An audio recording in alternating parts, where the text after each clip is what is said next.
அபிராமி சமேத அமிர்த கடேஸ்வரர் திருக்கோயிலுக்கு தான் நம்ம வந்திருக்கோம். ரொம்ப மகிழ்ச்சி. யமுனையை எட்டி உதைத்த ஒரு சிவன் இங்கே இருக்காப்புல. இந்த ஊரில் அமாவாசையை பௌர்ணமியாக மாற்றினதாகவுமே சொல்லப்படுது.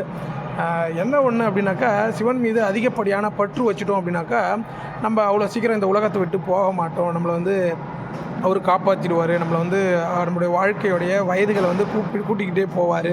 ஏன்னா இங்கே தான் வந்து திருமணங்கள், அதாவது 60ஆம் கல்யாணம், 70ஆம் கல்யாணம், 80ஆம் கல்யாணம் வரைக்கும் இங்கே பண்ணக்கூடிய ஒரு சூழல் இருக்குது. இந்த ஊருக்கு வந்துட்டோம் அப்படின்னாக்கா நம்மளுடைய ஆயுசுகள் வந்து கூடும் அப்படின்றதையுமே சொல்லப்படுது. இந்த கோயிலுக்கு எனக்கு ஒரு வாய்ப்பு கிடைச்சிது, அதனால் வழிபட வந்தேன்.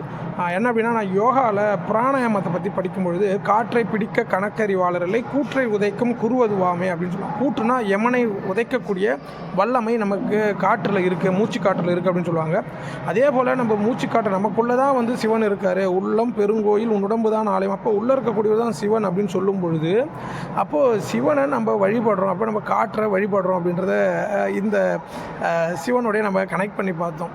அப்போது யமனை வந்து எட்டி வதைக்கக்கூடிய வல்லமை சிவனுக்கு மட்டும்தான் இருக்குது அப்படின்றதுமே நம்ம தெரிஞ்சுக்கிட்டோம். ஒரு பக்தனுக்காக சிவனையே எட்டி உதைத்த ஒரு திருத்தலம் தான் இந்த திருக்கடவூர் அப்படின்னு சொல்கிறாங்க. இந்த கோயிலுக்கு முடிஞ்சால் நீங்களும் வந்து வழிபட்டு பாருங்கள். பல 100 வருடங்களுக்கு முன்னாடி உருவான ஒரு கோயில் தான் இது. எனக்கு ரொம்ப மகிழ்ச்சியாக இருந்தது. நிறைய சிவன் கோயிலுக்கு எனக்கு வாய்ப்பு கிடைக்குது. வாய்ப்பு கிடைக்கும் பொழுது நான் வந்து வழிபட்டுட்டு வரேன். அதில் இந்த ஒரு தலத்துக்கு வரும்பொழுது ஒரு என்னை மீறிய ஒரு உணர்வுகள் தென்பட்டது.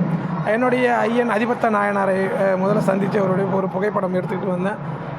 ரொம்ப ஹாப்பியாக இருக்குது. நீங்களும் இறை மீது பற்று வைக்கணும், இறை மீது நிறைய செயல்பாடுகள் செய்யணும் அப்படின்னு நினச்சிங்க அப்படின்னா உங்களுடைய வாழ்க்கைகள் வளமாகும்.